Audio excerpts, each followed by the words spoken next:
Sherry, I'm delighted to be with you today. My name's Julia C. Patrick. I'm the CEO of the American Nonprofit Academy and also the host, and I would say co host, because I do have other co hosts of the award winning nonprofit show. And we are a daily broadcast Monday through Fridays. And this month, as we talk, we will be celebrating our 1,500th episode. Wow, that's awesome. Thanks.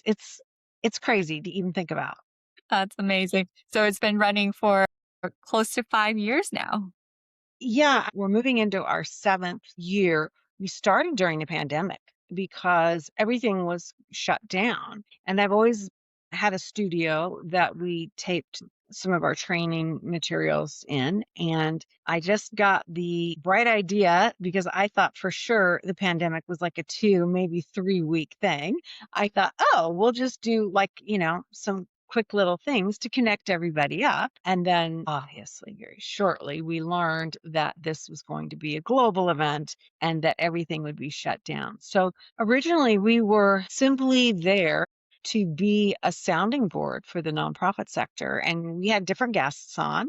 And we would talk about different things that were predominantly pandemic oriented, such as how do you manage during this shutdown? How do you fundraise during this shutdown?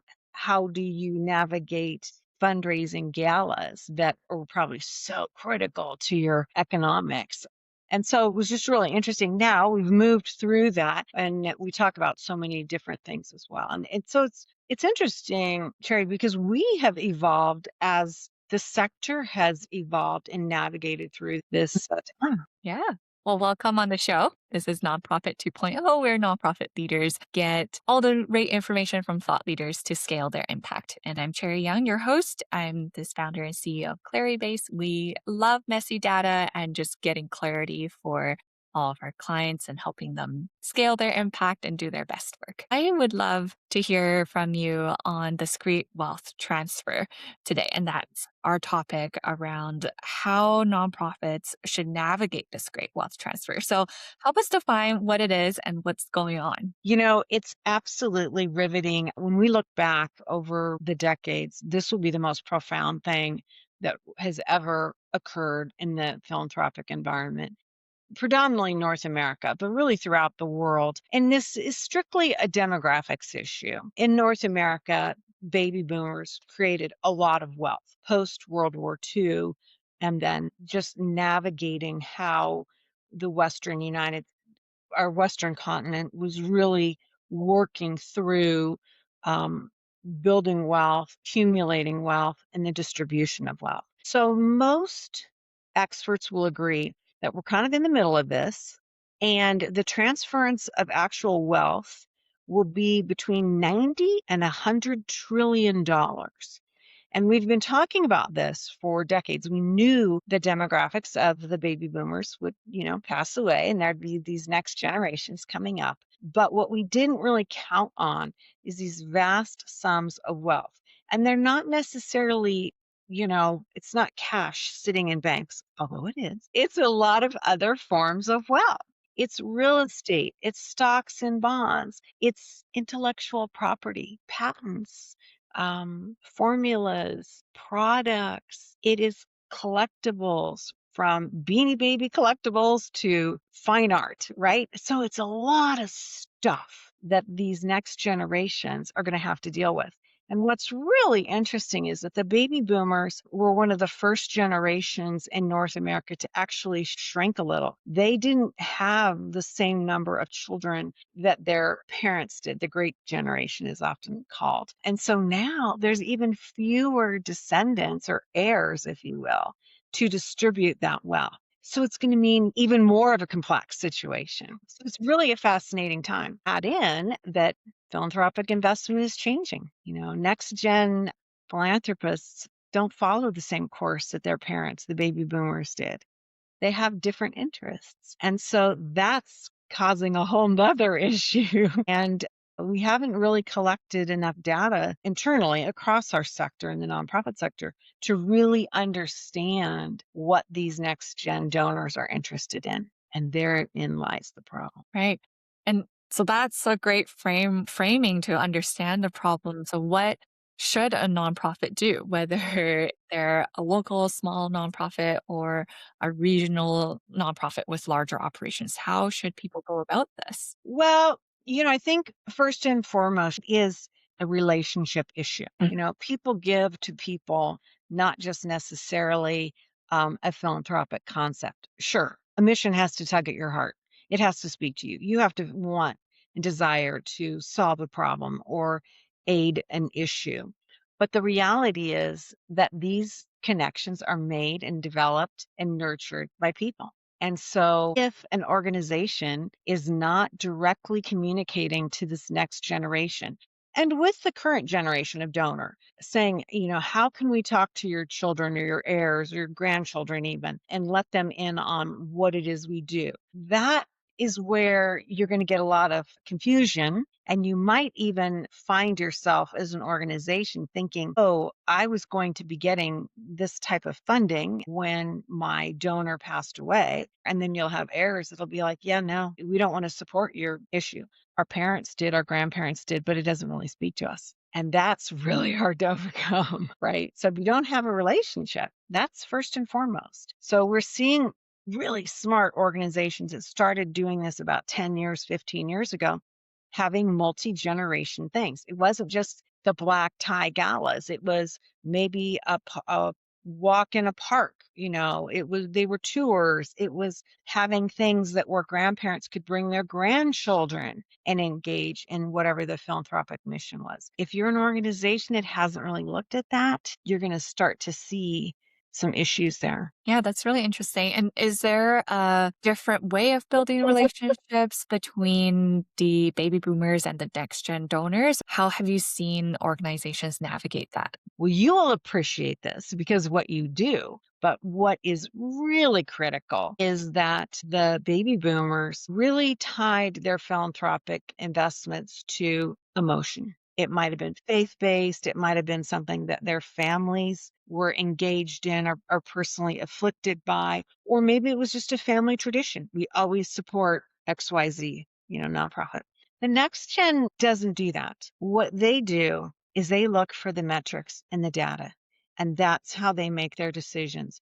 They're very metric focused. They want to know what it is your organization is doing. A lot of times we use the word impact. What is your impact? It's not enough to be doing the work of the angels, as we say, right? It's how many children have you fed? How many books have you purchased? How many instruments have you gotten into the hands of elementary kids? Whatever it is. But those metrics are really speaking to the next generation of philanthropic investors. And this is the dirty little secret. Not enough are collecting any data, right? They're working on the story and the pulling of the heartstrings and sharing that. But the actual data and the metrics that demonstrate their impact, it's a little bit harder for organizations to even wrap their head around. What is it I should be tracking? And then how do I report it out? Because as you know, it's not enough just to have the number. You've got to be able to communicate that number, right? How do you do that? So it's a changing time. I mean, you can see it's such a vast issue, right? Because Yeah, absolutely. it's not just about the transference of wealth. It's about all these other things coming into the marketplace. Yeah, and we are really talking about how to build that connection, whether it's relationships, whether it's data, whether it's impact, but really communicating why people should donate. And what I'm hearing you say is the reasons for why people donate and that curation of interesting organizations that or impactful organizations that people should donate to, that thought process is changing. Whereas it was maybe a little bit more direct impact, your church, your hospital that's in your neighborhood, your Your just school, park down the road that previous generations donated to. Whereas now, in addition to that community or closeness aspect, you're saying people are also looking at the data. And maybe I've been fortunate, but we've certainly worked with lots of organizations who are collecting that data. And it's nice to see the impact of it because we actually have a organization where when they started, it was a couple of people. They started tracking the impact of their programming, and then it got more and more funding from government agencies. So now they're actually up to over 30 people within the organization now. It was through a period of many years, but I can definitely see the impact of like tracking all of that program information and being able to share it with confidence to then build confidence in your funders. It's absolutely riveting because you can look, and I see this all the time. Truly, I see this all the time. I I will admit I'm a philanthropic snob. I have my issues that I think are more important for humanity than others, but I see each and every day organizations who I do not feel are as important in the greater scope of things, raising a hell of a lot more money and getting a lot more funding because they understand how to use the metrics, how to report the data, and how to communicate it. And yet you can look at it like a woman's domestic violence shelter that can't get any money because they don't have those tools and they don't have that awareness and they don't have the wherewithal to understand it's not just telling their story. They've got to step back and use these analytics. And so that's why somebody like you is so important because you can come in and say, look, this is how we measure things. This is what we should be measuring, right? I mean, there's so much to measure. What choices do you make, right? Hmm. You Yeah, know? well, a lot of that decision making is also driven by the existing funders because a lot of funders will care about reasonably similar things around the impact and how to measure it. So, very often our clients are funded by multiple funding sources, and Yeah. we're just taking that same data, but also applying the tags of who it's funded by.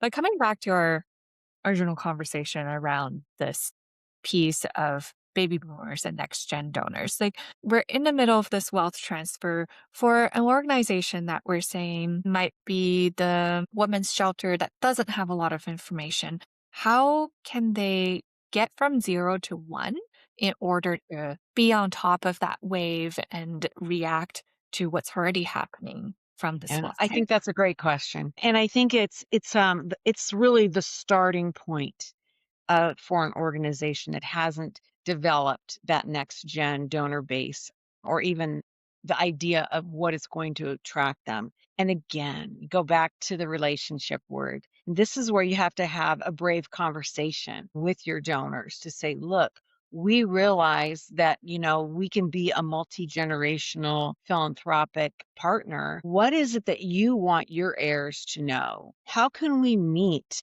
on common ground with your children and grandchildren, because now there are baby boomers that have grandchildren that are in their 20s and 30s and even early 40s, right? So these are people with their own means. They're not just waiting for somebody to pass away to control money. They have their own means. So what that does is it kind of changes the conversation so that you can then start to do programming that will allow you to have those meaningful conversations. It might be coffee, it might be a tour, it might be bringing somebody into some programming so they can see what it is that you do. I love behind the scenes tours for cultural organizations, to go and see how the ballet dancers warm up or how an orchestra gets seated in the pit. What does it take to put on a play and have the costume folks work? I mean, there's so many ways that you can go about this. Health and Human Services,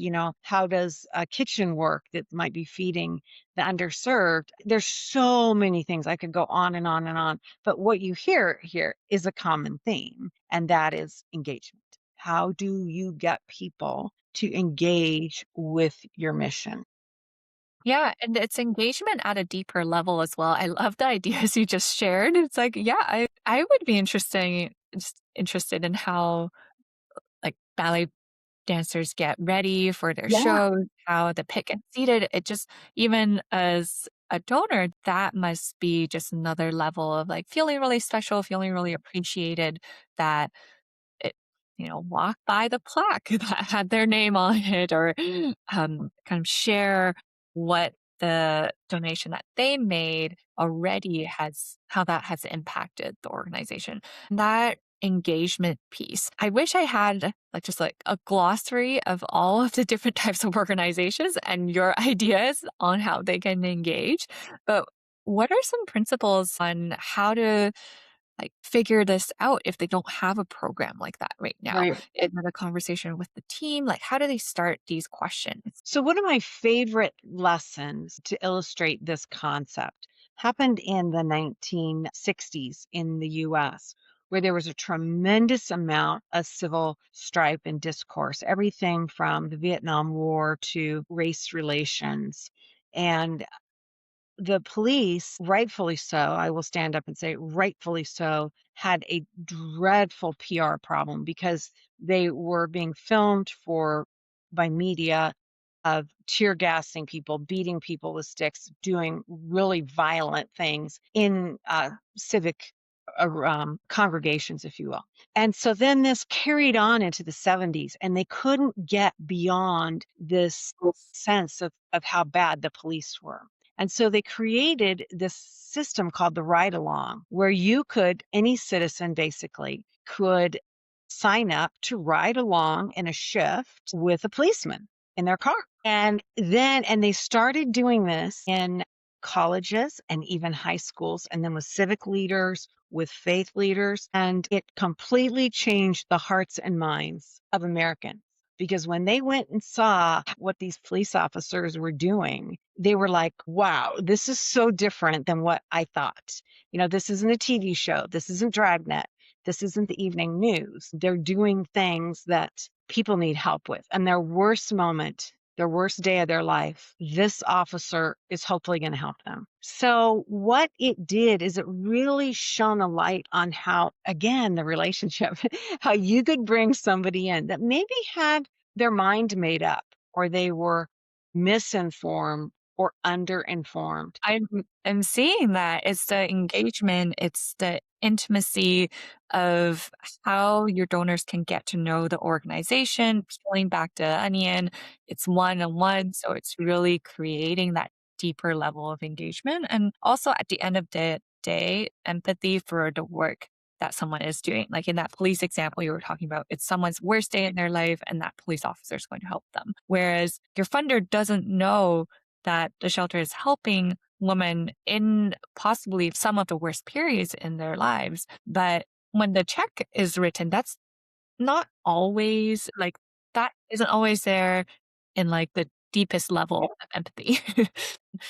Sometimes people are just multiple degrees removed from the work that's actually being done. So the way that you're putting this into perspective is on a regular basis, re-engaging with those donors so that they are still very actively engaged in the kind of work that they're seeing. And coming back to where we started, it's really about the storytelling along the way, but also having the data to back it up. And then that third component is the systems where you're actually logging all of this, whether it's the interactions, whether it's the programming impact, whether it's the grants that you've received, or the reporting that you have to do to individual donors, corporate donors, or the government agencies.